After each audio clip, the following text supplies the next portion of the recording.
Way of Shadows by Brent Chapter 37. Like all good ambushes, this one came at a time and place where they least expected it. Solon and Regnus and his men had made it down the mountains, over the central plains, and had come within 2 miles of Cenaria's sprawling northern edge. Duke Geyer and his men were between 2 wide rice paddies on the raised road when they came upon a man leading a cart horse.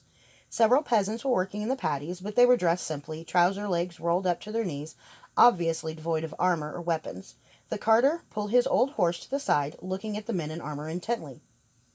Solon should have noticed it earlier, of course. Peasants didn't wear long sleeves in the paddies, but it wasn't until he was within 20 paces of the carter that he saw it. The Verdmeister dropped the horse's reins and brought his wrists together, green fire roaring down his ver and filling each hand. He clapped his wrists together, and witch-fire sprouted forward. The witch-fire hit the guard to Solon's left and went right through him. The magic was designed to melt off in layers like an icicle as it punched through each man. It was the size of a man's head as it went through the first man, then the size of a man's fist as it hit the second, then the size of a man's thumb as it hit the third. In an instant, all 3 were dead, flames roaring off their flesh, burning on the blood that spilled out of the men as if it were oil. A second later, witchfire hit the guards from each side as a Verdmeister on either side of the road hurled death into their midst. Another 3 men dropped. That left Solon, Duke Geyer, and 2 guards. It was a tribute to the men's discipline that they did anything at all, but Solon knew they were doomed. 1 guard rode right, Duke Geyer and the other guard rode left, leaving Solon to take care of the Verdmeister on the road. Solon didn't move. The Verdmeister had set their ambush so they'd have ample time to get off 2 or 3 balls of witchfire. 12 swordsmen were no match for 3 witches. There was no time to weigh the consequences, not even time to draw the sunlight streaming onto the paddies into magic. Solon drew directly on his gore verdin and threw 3 tiny sparks through the air. They flew as fast as arrows and somehow avoided hitting the Duke or his guards. Both Verdmeister were gathering green fire again as the sparks, each hardly as big as a fingertip, touched their skin. They weren't even close to lethal. Solon didn't have enough magic to face even 1 Verdmeister alone, much less all 3 of them together.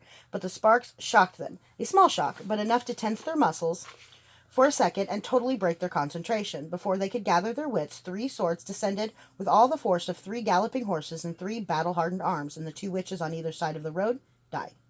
Solon threw the spark at the witch on the road last, and the man blocked it. Indeed, it wasn't so much blocking as merely snuffing it. The spark flew toward him and then died as if it were a fiery twig being dropped in the ocean. His counterattack was a gush of fire that roared toward Solon with the sound and rage of a dragon's breath.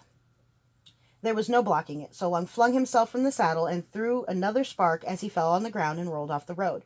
The witch didn't even bother to quench the spark as it flew a good 10 feet wide of him. He turned, brindling almost 50 feet of fire as if it were a living thing, and turning it in his hands to follow Solon.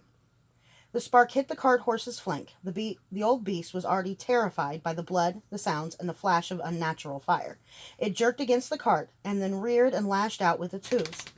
The Verdmeister never even heard the horse's whinny beneath the roar of the flames. 1 second he was raining the stream of fire down the bank of the road onto Solon, and the next a hoof caught him in the back.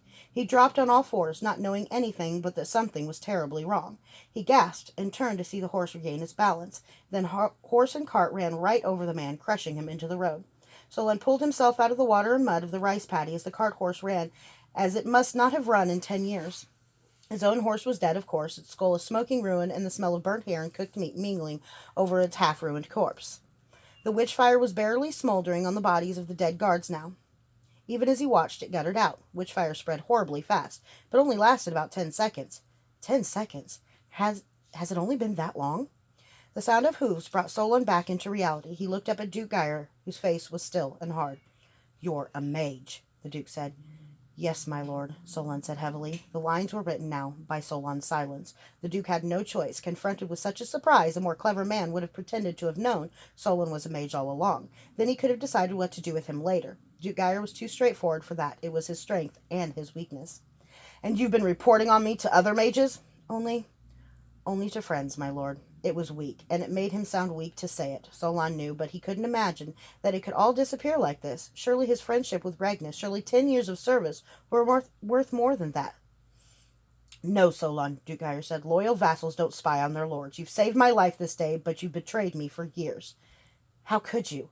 "It wasn't. For my life, I give you yours. Be gone. Take 1 of the horses and go. If I ever see your face again, I'll kill you."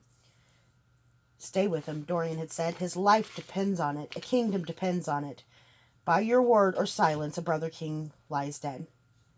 But he'd never said how long Solon had to serve his Lord Geyer, had he? Solon bowed low in front of his friend and took a bridle from Gunder, who looked too stunned for emotion. Solon mounted and turned his back on Lord Geyer. Did I save Scenaria today, or doom it?